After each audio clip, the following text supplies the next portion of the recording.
Assalamu alaikum jama'a, darasin mu da mun bayani ne game da wato ainihin da zaka da contact form a pagin ka, wannan pagin ka na wato ainihin WordPress. Don tashi da ka zo ka shiga plugins, zaka zo ka shiga kan plugin da ka install plugins.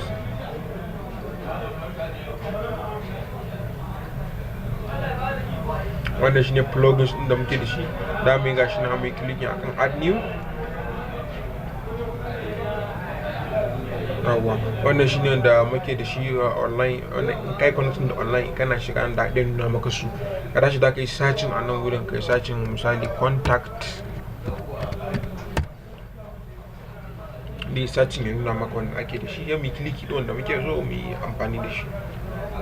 Gashi nan ga wannan contact form 7 din da ya mi kan yin ga kan shi bi install ya yi fail.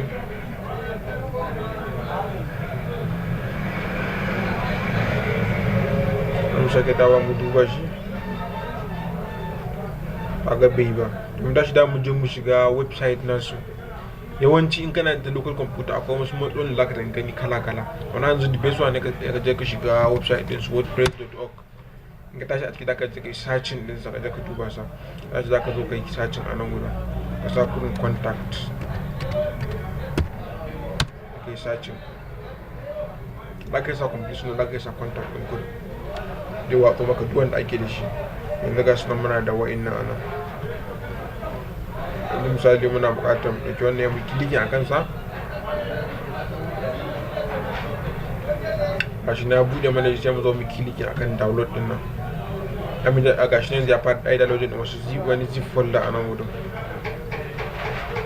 Yanzu mun gama da downloading ɗin shi kenan. Don ya hawa ta nan kenan, shi da ka bi nan ka duka da kosa. Tashi da ka zo nan ka yi add new. Sai ka zo ka shiga kan upload din nan. Sai ka zo ka kiliki akan wannan, ka choosing file na kake bukata. Sai ka zo ka download na contact din mu, gashi nan. Contact 7.5.1 MU open. Gashi nan zai samu sunan folder.zip folder MU installing. Gashi nan ya mana install ne, sai mun tashi da muka activate ne sai dai fito mana da wani button a nan tools bar na shi a nan da mu yi activate. Aka san comment nan da fito mana da shi muka activate din sa.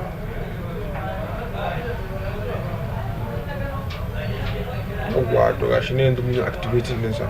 Aga fito mana da contact form a nan, sai mu zo mu clicking kan contact.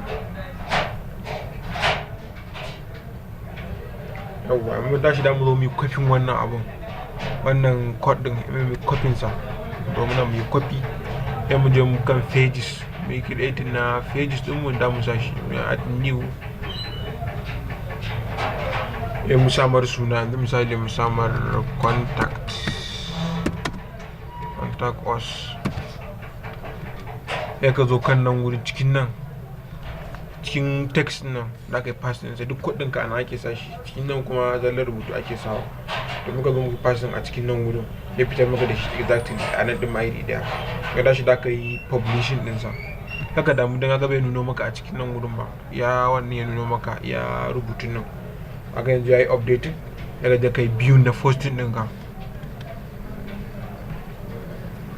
Da ga yanda dai fitar maka da shi so simple. Ka gani? Gashi na fitar maka da shi.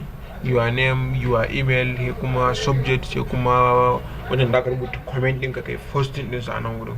Wannan shine da ake haɗa contact form a wato ainihin pagin ka na WordPress. Shi ya ga easy, abin da yake saukin zaganin ka shiga kan contact ɗin nan ka shiga cikin contact ɗin na makon ɗin nan kana zuwa ka ebo su kana fasting ɗinsa shi kenan ka fita ka gama da shi. Ka je ka duba shi daga kowace ka dawo ka shiga daga yin da gan shi haka shi ɗin yake. In ka je ka duba nan kuma dai maka display din shi haka ne kun direct. Amma na kai ga wai dan kai wannan already yayi, ka je ka yi disconnect na wannan plugins din mu da contact din. Ka je ka yi disconnect din su akan sa nan.